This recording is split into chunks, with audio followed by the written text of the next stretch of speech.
é o mestre Júlio Damasceno, é mestre em Engenharia de Produção e bacharel em Comunicação Social e parece de facto ter um jeito inato de comunicador, pelo pouco que pude perceber.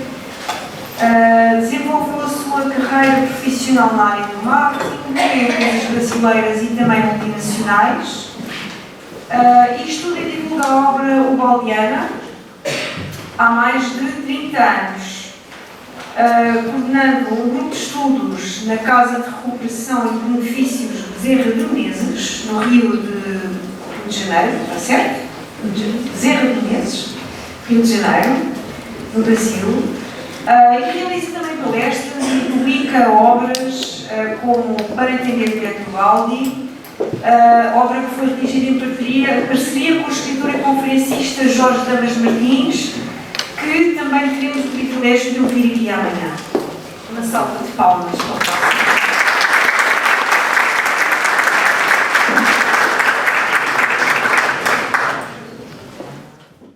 Boa tarde. Eu sei que concorrer com a gastronomia lusitana é impossível, né? Mas depois do almoço vamos ter que fazer aqui um esforço, né? Então, peço outra vez, então, boa tarde mais animado. Boa tarde. Isso, né? Vamos acordar, né? Mas, olha, antes de mais nada, é um prazer, é uma alegria sem par estar aqui no primeiro Congresso Pietro Baldi Ibero-Americano, sob os auspícios do Centro Lusitano de Unificação Cultural e do Instituto Pietro Baldi.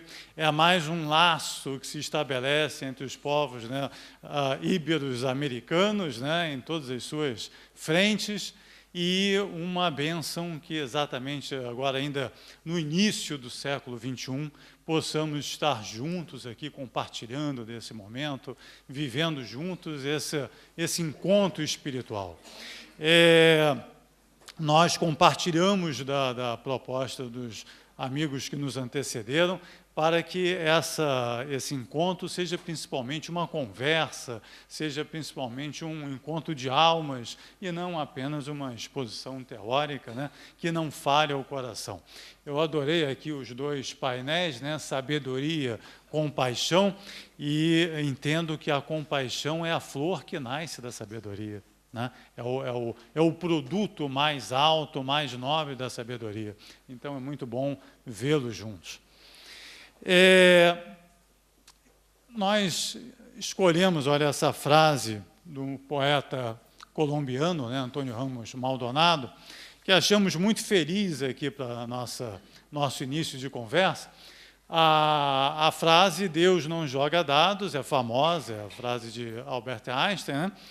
E traduziu muito da dificuldade que ele tinha de aceitar determinadas revelações, determinadas conquistas da física quântica, na área das probabilidades, né? E ele cunhou essa expressão muito curiosa, muito feliz: Deus não joga dados. E o nosso poeta colombiano, que os poetas também sempre têm a peculiaridade, o dom de trazer ideias luminosas, né, acrescentou esse finalzinho que nos pareceu muito feliz e muito apropriado para esse nosso encontro. Mãe joga xadrez. Porque o jogo de dados normalmente está associado à sorte, né, à imprevisibilidade. E o jogo de xadrez acalma a previsibilidade, ao planejamento. E a vida é ordem, a vida é ritmo, a vida tem uma cadência e uma orientação próprias. E o destino, na verdade, é o desenrolar, né, dessa vontade que está acima das opiniões e das contradições humanas e que se revela numa sabedoria superior.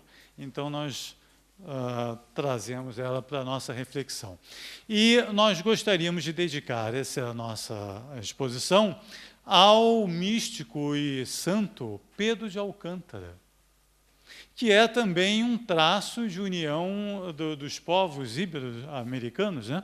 Pela sua história aqui com Portugal, pela sua história na Espanha, junto a Teresa d'Ávila, fazendo um belíssimo trabalho junto a Teresa d'Ávila, e também com uma ampla influência no Brasil e em todo o movimento franciscano, que será tema de uma palestra amanhã do nosso Jorge. Então, dedicamos ao nosso Pedro de Alcântara essa conversa. Entrando no nosso tema, nós procuramos fazer dessa nossa visita aqui a vocês uma homenagem a todos os pensadores de todas as épocas, de todas as correntes filosóficas, científicas, religiosas, que pensaram e estudaram o nosso papel no cosmos. Apesar da nossa pequenez, apesar da nossa insignificância, né, em dimensões diante da magnitude, da infinitude do cosmos, a nossa capacidade maravilhosa de poder pensá-lo e pensar-nos também, né, dentro dessa imensidade. As respostas dessas reflexões foram diversas, mas todas têm esse anseio em comum de nos situarmos, nos entendermos, qual o nosso papel dentro da imensidão, por que estamos aqui. Então, a eles, a nossa homenagem, toda a nossa conversa será em torno dessa questão, a que viemos. Né? Nosso objetivo, no entanto, mais específico para a apresentação dessa tarde, é trazer um pouco da questão da ciência, né, do aspecto científico da obra ubaldiana, ou, por exemplo, pelo menos as primeiras impressões, as primeiras ideias aqui no nosso evento a esse respeito, com um sentimento que é muito forte, de que esse congresso representa uma reentrée, né, da obra de Ubaldi no continente europeu, que é a sua casa de origem.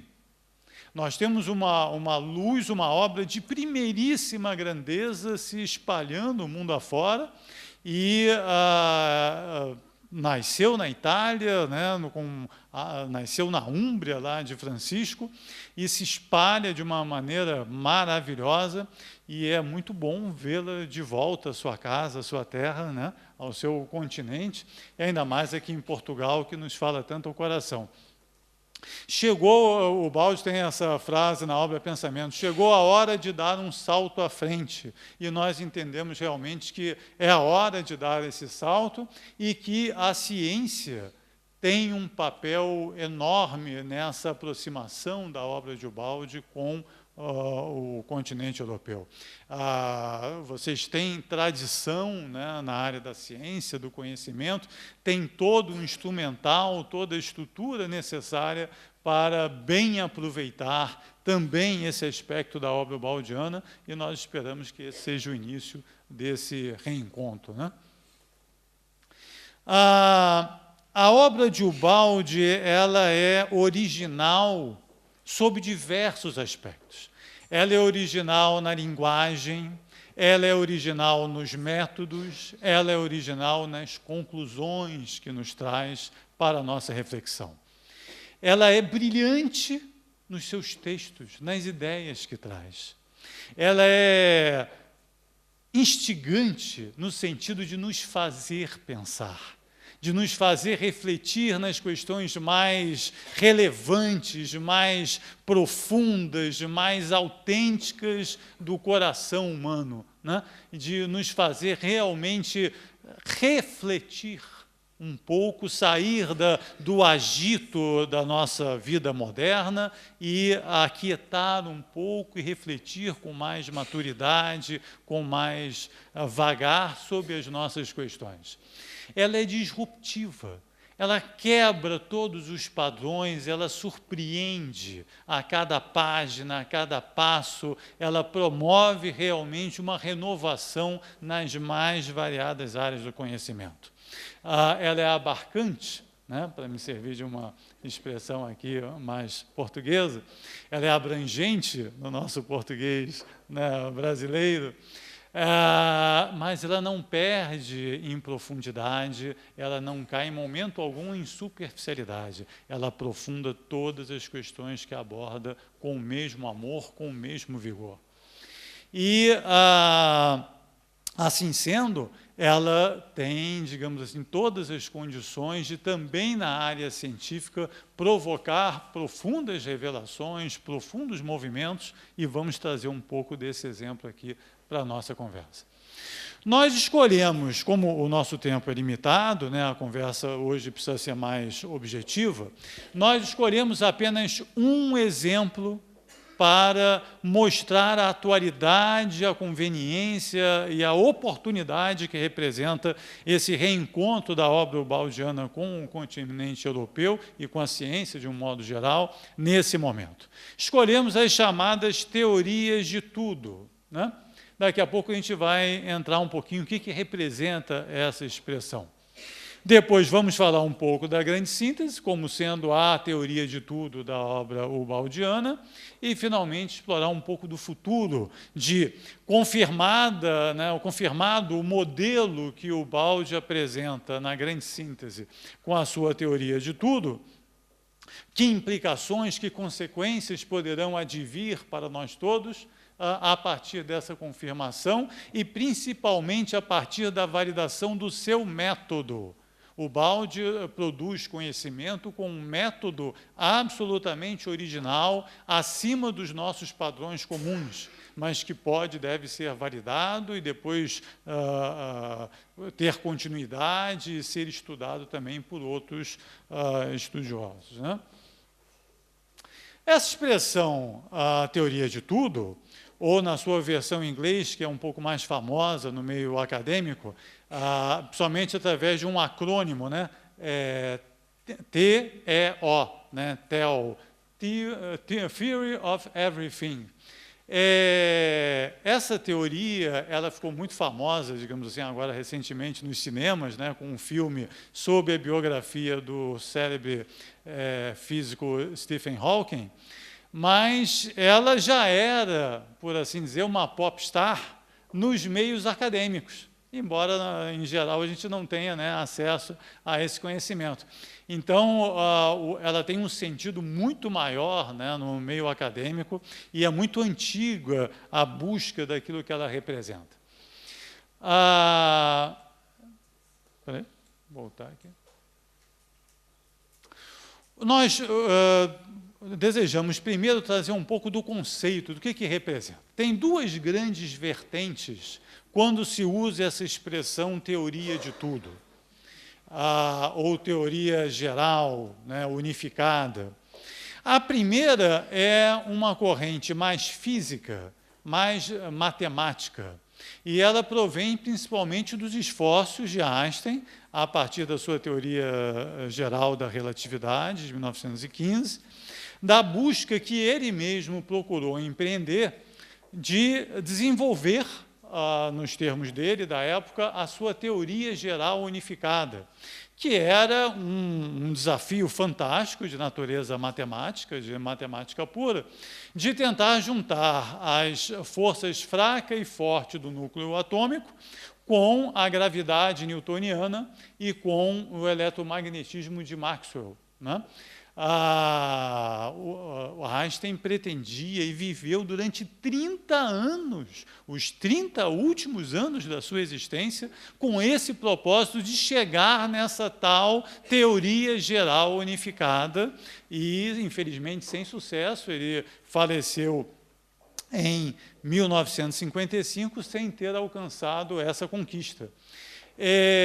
Hoje em dia, a chamada teoria das cordas, né, que é, digamos assim, uma das mais avançadas teorias cosmogônicas, né, da atualidade, ela é um desenvolvimento do pensamento de Einstein, lá do início do século XX, com essa teoria geral unificada. Essa vertente representa a vertente matemática dessa busca da compreensão do todo, né, dos fenômenos do passado e do futuro, toda a fenomenologia universal, dentro de uma equação matemática, de um composto matemático. Existe também uma outra corrente, que é mais humanista, mais diversificada, composta por humanistas e estudiosos, como Fritz Job Capra, como Ken Wilber, como Erwin Laszlo, biólogos, profissionais da área de sistemas, né, da teoria de sistemas, das ciências de sistemas, das ciências da complexidade. Ela tem uma outra vertente que não apenas matemática, ela é mais abrangente, mais plural.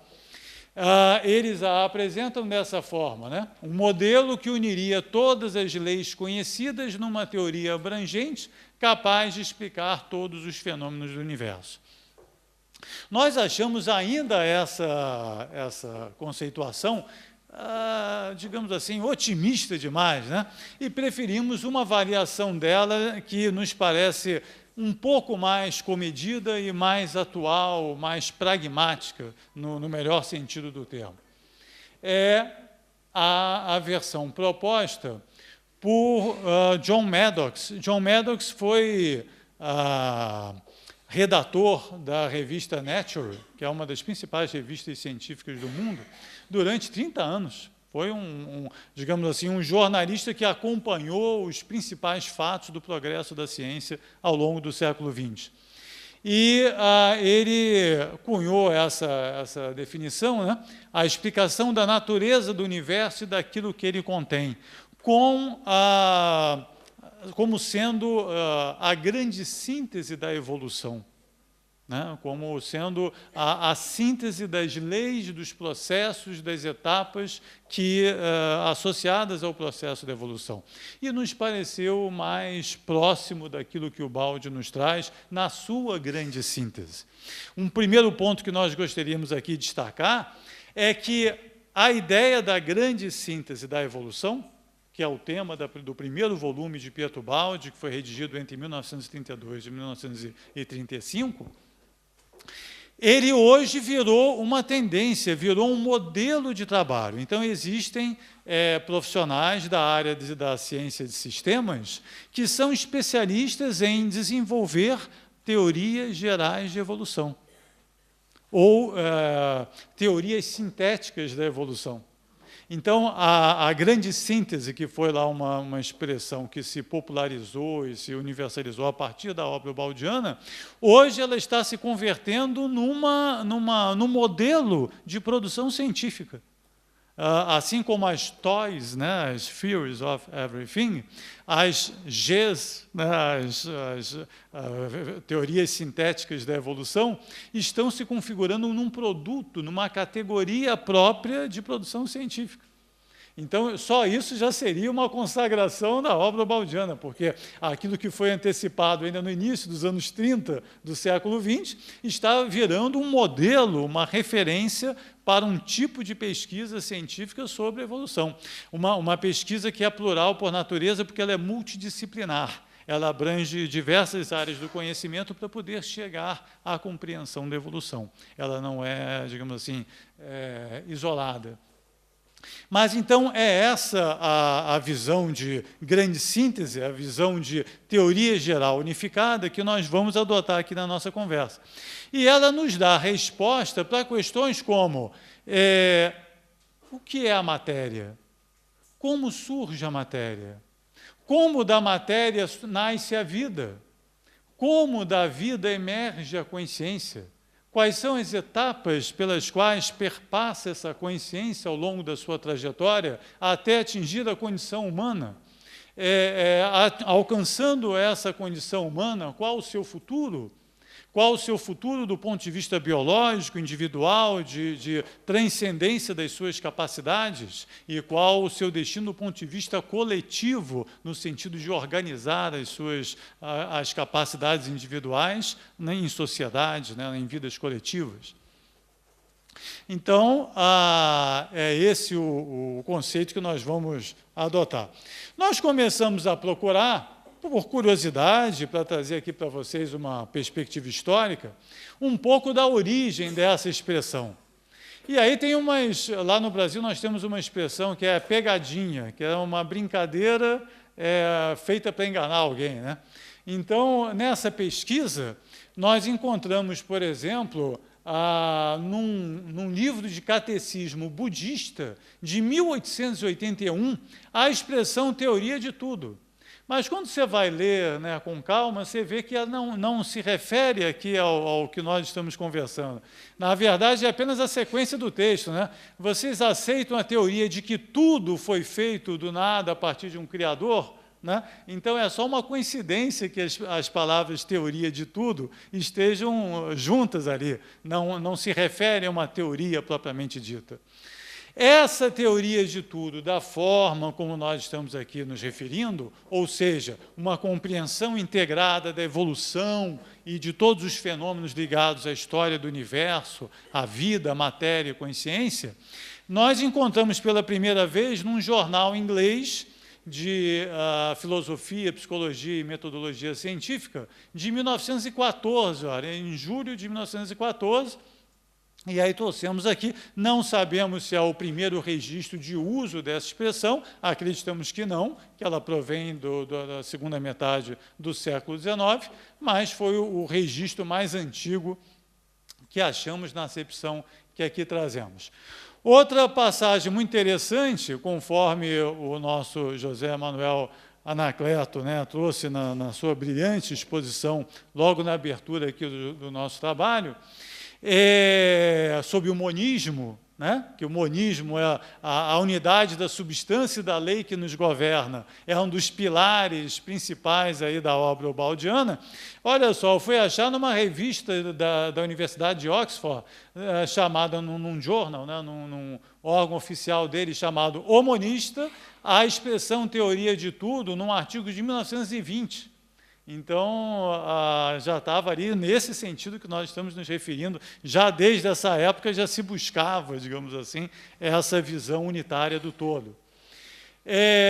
Na revista Nature, olhando lá o acervo dela, fomos encontrar em 1925 o primeiro artigo científico relacionado com essa expressão teoria de tudo. Era um estudo sobre a teoria de Darwin, foi publicado ali em 1925. Mas o nosso propósito não é apenas o de estudo do cunho e da origem dessa expressão, mas principalmente da ideia que ela representa. Porque se a expressão ainda é relativamente nova, mesmo assumindo que ela seja da segunda metade do século XX, a ideia que ela representa é muito antiga, e aí o ponto principal aqui da nossa conversa. Toda a história da sociedade, da civilização, desde os seus primórdios mais longínquos, podemos falar no taoísmo, podemos falar no hinduísmo, podemos falar em Tales de Mileto, com a sua escola jônica, né, dos fisicistas, dos cosmologistas, que tentavam entender a estrutura, a lógica do cosmos. Podemos falar em Aristóteles, com a sua grande cadeia das coisas.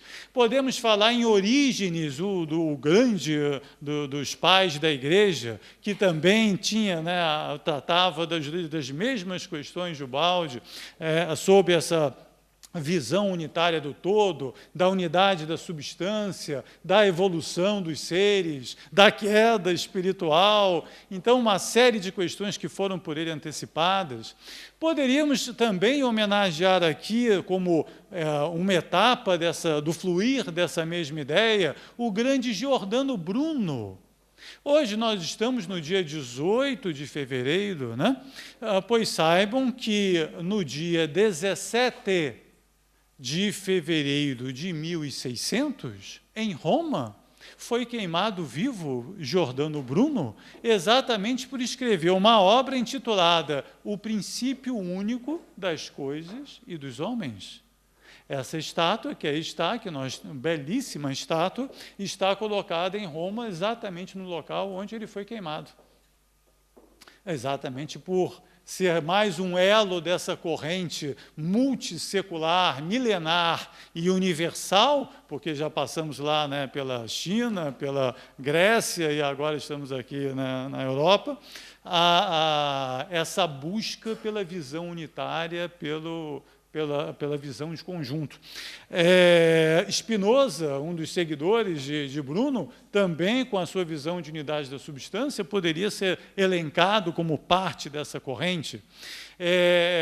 Newton, na sua tentativa e na conquista brilhante de traduzir em poucos princípios matemáticos boa parte das leis da natureza, também e vendo nessa busca a tentativa de compreender o pensamento de Deus, também poderia ser acrescido aqui à nossa lista. Então, é uma busca sem fim, mas ela desemboca no nosso tempo de uma maneira muito especial, porque, a partir de Newton, nós tivemos o advento de uma era muito marcada, do ponto de vista científico e cultural, pelo mecanicismo, pelo atomismo, pelo reducionismo. E o materialismo histórico, né, e o positivismo no século XIX talvez representem o auge dessa corrente, né, materialista, mecanicista, né, de interpretar o todo e a vida. Mas, justamente devido à revolução científica do século XIX, e a explosão do conhecimento com a sua superfragmentação, e com o nascimento de diversos ramos do saber e da ciência, parece que, ao final do século XIX e no início do século XX, constituiu-se algo que nós chamamos de complexo de Babel. Complexo de Babel, que é a sensação de estar perdido pela miríade de referências. Na bússola você tem uma referência só, é o norte, né? Imaginem uma bússola em que você tivesse 360 graus à direção norte. Você não saberia para onde se dirigir. A sensação ao final do século XIX era que tamanha havia sido a explosão do conhecimento, tantas novas frentes, tantas novas possibilidades, que as pessoas começaram a sentir o anseio pela síntese, pela unificação do saber.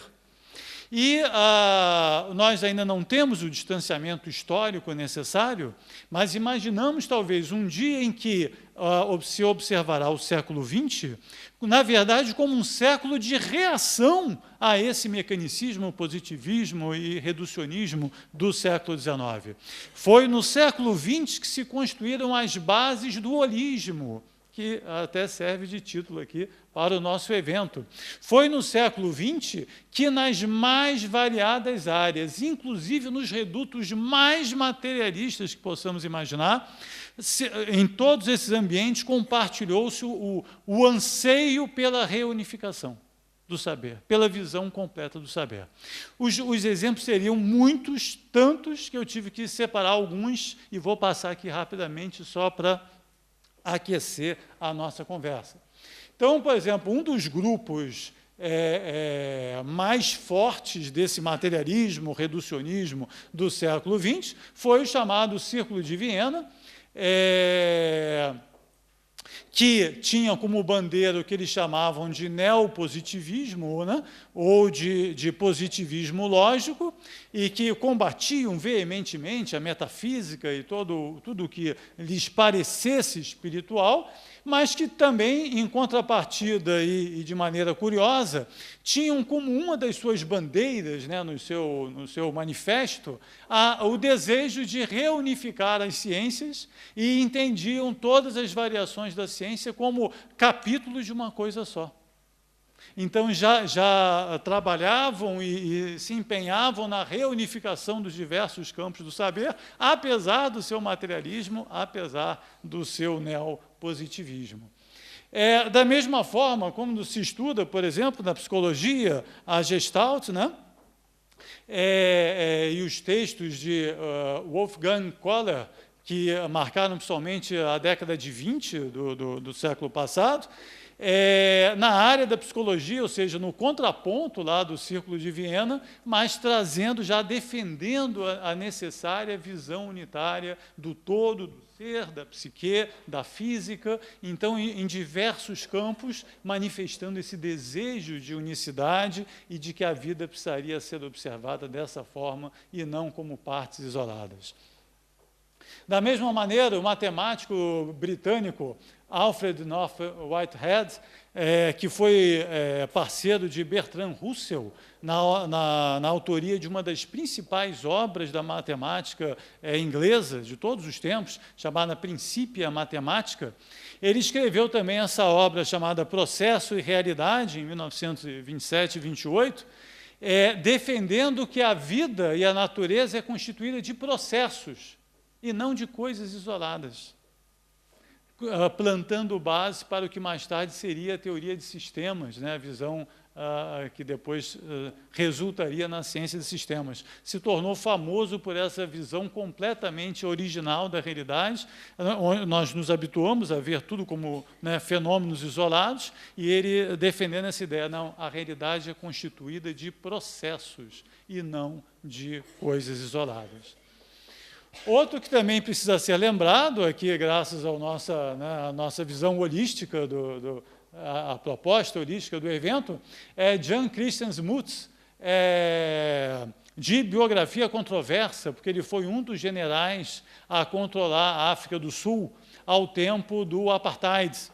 Então, tem, digamos assim, essa mancha no currículo.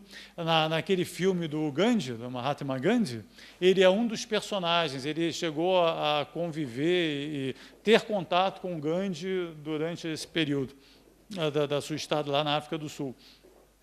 Mas ele é autor de uma obra histórica chamada Holismo e Evolução, de 1924, 25, em que cunhou-se essa expressão holismo, e ele já defendia essa ideia de que matéria, vida e mente precisavam deixar de ser vistos como fenômenos distintos. Então, a visão unitária do todo, e de que tem que haver uma relação qualquer de continuidade entre aquilo que nós chamamos de matéria e que nos parece sólido, aquilo que representa a vida e a consciência, deveria haver alguma conexão não percebida, e a realidade precisava ser estudada sob essa ótica e não a da separação. Ele marcou a época, então, defendendo, e teve boa repercussão com essa ideia do holismo.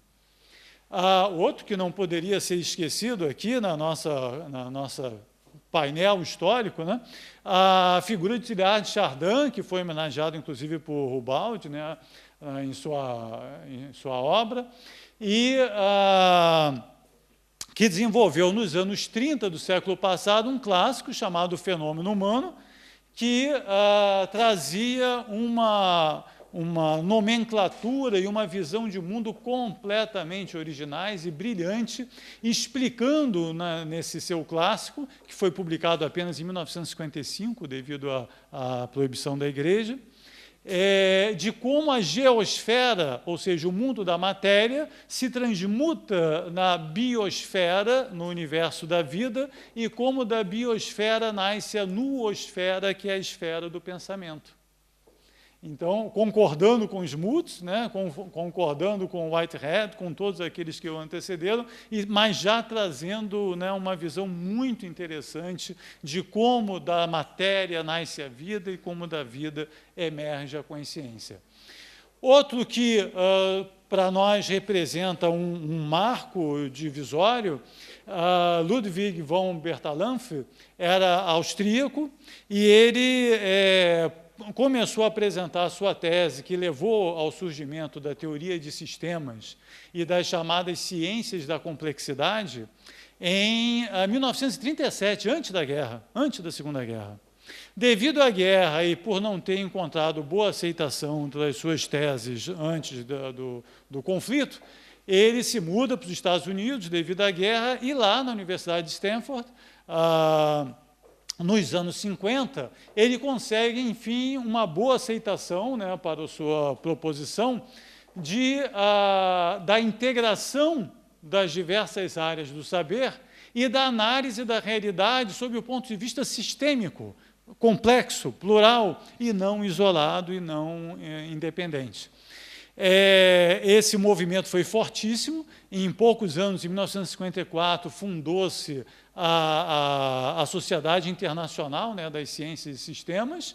Depois, o desenvolvimento da cibernética, toda essa área de informática que nós conhecemos hoje, tudo tem um pouco o braço aqui do Bertalanffy e de seus companheiros lá de Stanford, né, pelo desenvolvimento das chamadas ciências da complexidade.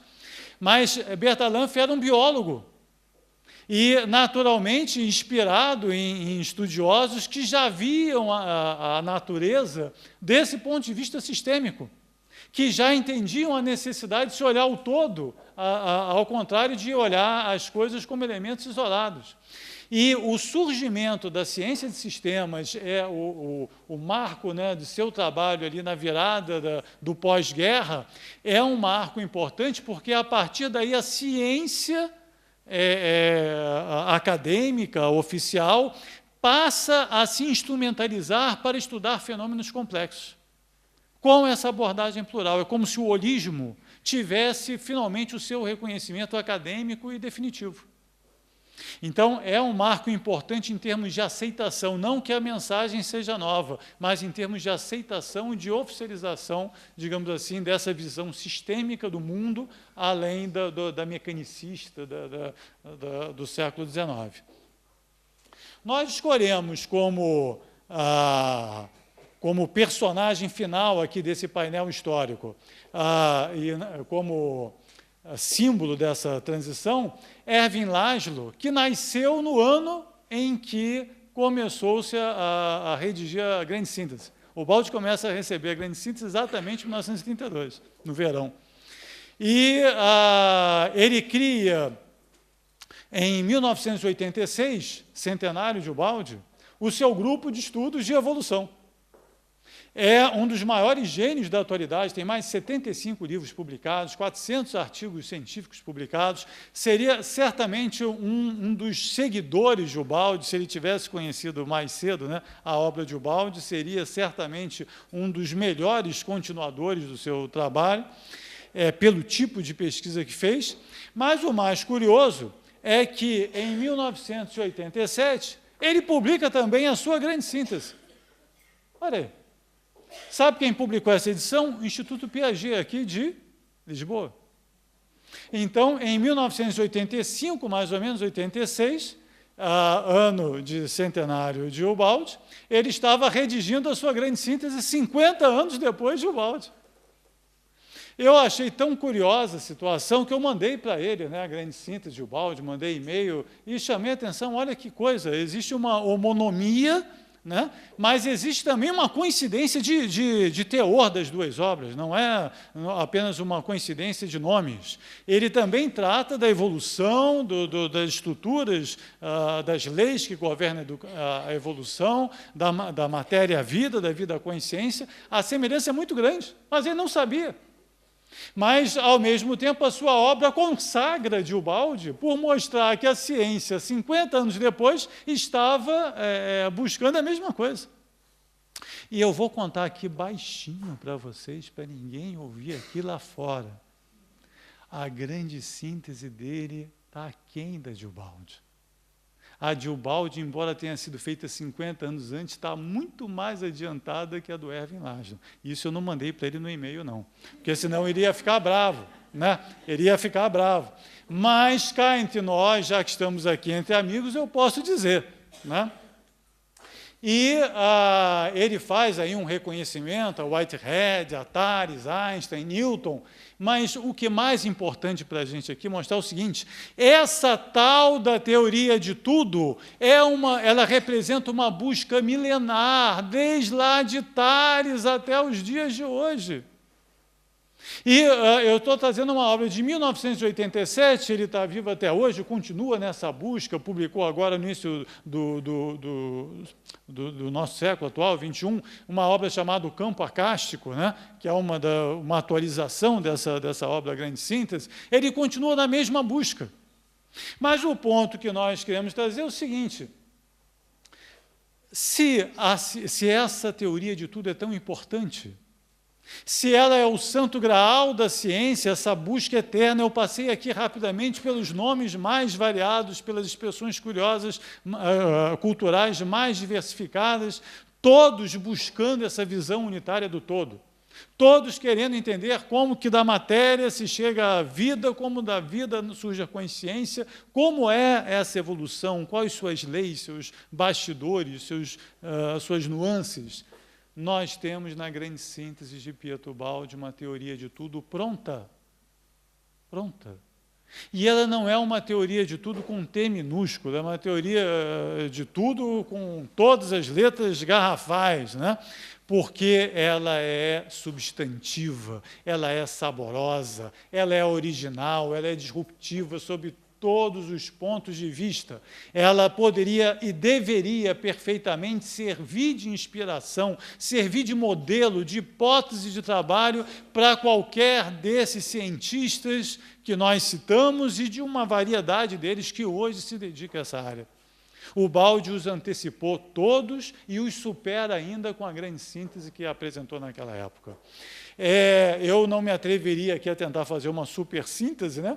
Mas só para dar uma ideia, ele passa descreve em minúcias, em detalhes preciosos e relevantes, como surge a matéria, desde as suas primeiras expressões no hidrogênio, depois por toda a série estequiogenética, a tabela periódica dos elementos. Ele apresenta essa tabela periódica de uma maneira como nós nunca vimos, numa espiral, numa estrutura completamente original, a partir das isovalências, a partir dos pesos atômicos, numa construção que só por si já valeria a grande síntese e que hoje vem sendo confirmada por cientistas de diferentes áreas da química. Ele aponta o urânio como o ponto de partida da energia na sua transição da forma material para as radiações que circulam pelo cosmos. Ele nos fala da evolução da energia, passando desde da gravidade, pelos raios gama, pelos raios X, pelas ondas hertzianas, pelo espectro da cor, desde o ultravioleta até o infravermelho, depois o som e, finalmente, a eletricidade. Ele nos mostra como da eletricidade nasce a consciência. E aqui é um dos pontos-chave. Se Francisco Varela e Humberto Maturana, os dois grandes e famosos biólogos e filósofos chilenos, com a sua autopoiese, né, mostrando como que a vida se auto-organiza, se eles tivessem conhecimento da obra baldiana, eles certamente entenderiam como se dá a sua autopoiese. Depois, como esse psiquismo evolve e se desenvolve e manifesta progressivamente suas qualidades latentes a partir dos seus primeiros choques com a matéria, de como o órgão cria, como a função cria o órgão e o órgão cria a função, e como isso, através desse desenvolvimento dialético, recíproco e autoalimentador, como é possível que esse psiquismo, se desenvolvendo, construa para si formas cada vez mais perfeitas, mais complexas, passando pelos reinos mineral, vegetal, animal e, finalmente, humano. De como a condição humana representa o ápice dessa longa viagem, mas não representa o fim. Como novas faculdades psíquicas e nervosas, principalmente, nos estão destinadas e reservadas, e como uma organização coletiva maior será produto desse amadurecimento coletivo. A sociologia vista como um capítulo da biologia, como a nossa Rosane aqui citou muito bem, a possibilidade de aplicarmos às questões sociais, as mesmas leis aplicáveis às questões biológicas, e como isso nos ajudaria a entender melhor a realidade e os desafios a serem apresentados. Mas alguém ainda poderia dizer, mas a obra de Ubaldi não é científica, ela não atende aos pré-requisitos da metodologia científica, ela não tem bibliografia, ela não cita ninguém, não é? Ela foi desenvolvida através da intuição através de um método de pesquisa completamente original, então será possível aceitá-la, será possível aproveitá-la dentro do ambiente acadêmico? Mas nós trouxemos aqui o exemplo do nosso Galileu. Ele também não se enquadrou aos padrões da sua época, ele também não se confinou dentro dos limites que lhe foram apresentados à sua época, e, no entanto, nós poderíamos dizer, em coro com ele, por si move. A verdade não valerá mais do que o método, o sentido não valerá mais do que a letra? Então, se a obra de Ubaldi traz uma teoria de tudo completa, desenvolvida, não será o caso dela ser objeto de estudo, de se levar em consideração, apesar da originalidade dos seus métodos? E mais, e se ela for confirmada? Não se confirmará também o método? Não se aumentará ainda mais a importância, a relevância do autor? Né? Quais seriam os benefícios dessa teoria de tudo? A integração das ciências, desejada em todo o século XX. Depois, o armistício entre ciência e religião, desde Descartes, vistas como coisas independentes, separadas, e finalmente reunificadas e realinhadas a partir da confirmação de que matéria e espírito são apenas dois estados diferentes da mesma substância. E, finalmente, o avanço do método. Ubaldi tinha a capacidade psíquica de sentir nas coisas e nas formas a lei que as produz e que as governa. Existe uma informação por trás de cada formação. Existe uma inteligência por trás de toda forma de vida, por toda forma de existência. Ele tinha a capacidade de sentir, sentir essas leis e de aprender com elas. Mas ele não se limitava a esse conhecimento, porque ele dizia, um dia todos as terão. Essa capacidade que hoje eu sinto, todos terão também, porque é esse o caminho da evolução biológica da humanidade.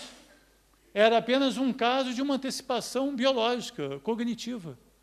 Mas se esse método for validado com algo tão importante, tão plural, tão relevante quanto a teoria de tudo, é sinal de que todos os outros seus ensinos também merecerão a nossa atenção, a nossa análise, o nosso tempo, né? E aí, qual é a parte mais importante? A chamada teoria de tudo é apenas uma pequena parte da obra de Ubaldi. Talvez não seja nem mais importante. Mas a validação do seu método pode trazer a atenção para todo o restante da sua obra. E aí veremos, por exemplo, a questão da origem do universo, que é desenvolvida principalmente a partir de Deus e o universo, e depois toda a chamada parte brasileira da sua obra. Temos, Jorge amanhã vai falar, né, especialmente da queda, então temos todo um estudo sobre a origem do universo, tão brilhante, tão surpreendente quanto a teoria de tudo que ele traz na grande síntese. Temos a questão do método. Que coisa é essa de alguém poder ler nas coisas essa informação que contém? Nós olhamos para a natureza e só vemos a matéria, o átomo. Mas é possível, como Newton, por exemplo, olhar essa mesma matéria e ver leis matemáticas. Mas é possível ir além de Newton e ver também na mesma natureza a informação que ela contém. E esse não é um privilégio baldiano, será uma informação disponível para todos nós, na medida que nós possamos avançar na nossa evolução, no nosso trânsito biológico.